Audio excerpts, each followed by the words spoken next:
നമസ്കാരം. ഓം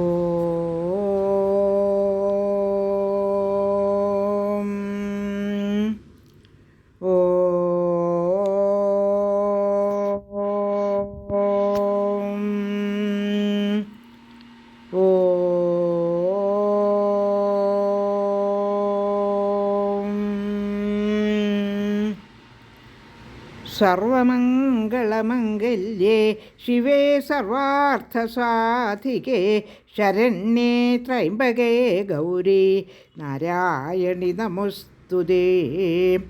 ഓം മഹാദേവ്യൈ നമഃ. ശ്രീമദ് ദേവി ഭാഗവതം പ്രഥമസ്കന്ധം അധ്യായം 12 ആരംഭിക്കുന്നു. കഴിഞ്ഞ അധ്യായത്തിൽ ബുധൻ എങ്ങനെയാണ് ജനിച്ചതെന്നാണ് പ്രതിപാദിച്ചിരുന്നത്.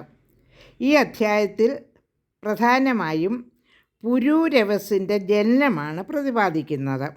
ബുധൻ്റെ പുത്രനായ പുരൂരവസിൻ്റെ ജനനത്തെപ്പറ്റി നമുക്ക് ശ്ലോകങ്ങൾ നോക്കാം.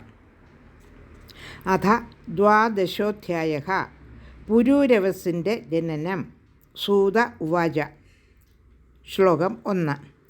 തതഃ പുരൂരവാജജ്ഞേ ഇളായാം കഥയാമിവ ഹ ബുധോ പുത്രോതിധർമാത്മാ യജ്ഞകൃദ്യാനതൽപരഃ.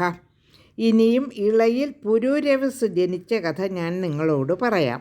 ബുധൻ്റെ പുത്രനായ അദ്ദേഹം അത്യന്തം ധർമ്മിഷ്ഠനും ധാരാളം യജ്ഞങ്ങൾ ചെയ്തവനും ദാനതൽപരനും ആയിരുന്നു. ശ്ലോകം 2.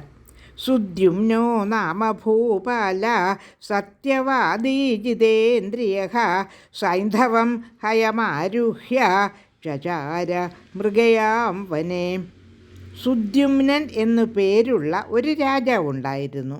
സത്യവാദിയും ജിതേന്ദ്രനുമായ അദ്ദേഹം സിന്ധുദേശത്ത് നിന്നും ലഭിച്ച ഉത്തമമായ ഒരു കുതിരപ്പുറത്ത് കയറി വേട്ടയാടുന്നതിനു വേണ്ടി വനത്തിൽ സഞ്ചരിച്ചു കൊണ്ടിരുന്നു. യുധകതിപയാമാത്യൈ ദർശിതചാരുകുണ്ടലഃ ധനു രാജഗവം ബിദ്ധ്വാ ബാണസംഘം തഥാത്ഭുതം. ഏതാനും മന്ത്രിമാരോടുകൂടി മനോഹരമായ കുണ്ടലമണിഞ്ഞ് ശിവസംബന്ധിയായ വില്ലിൽ അത്ഭുതകരമായ അമ്പ് അദ്ദേഹം തൊടുത്തു. ശ്ലോകം 4, 5 ഒന്നിച്ചു വായിച്ച് അർത്ഥം പറയാം. സഭ്രമൻ തദ്വനോദ്ദേശേ ഹന്യമാനോരുരൂൻ മൃഗാൻ ശശാംശ സൂകരാം ചൈവ ഖഡ്ഗാം ച ഗവയാംസ്തഥാ ശരഭാൻ മഹിഷാം ചൈവ സാമരാൻ വനകൂക്കുടാൻ നിഘ്നൻ മേധ്യാൻ പശൂൻ രാജ കുമാരവനമാവിശത്. 4-5 ശ്ലോകങ്ങളുടെ അർത്ഥം.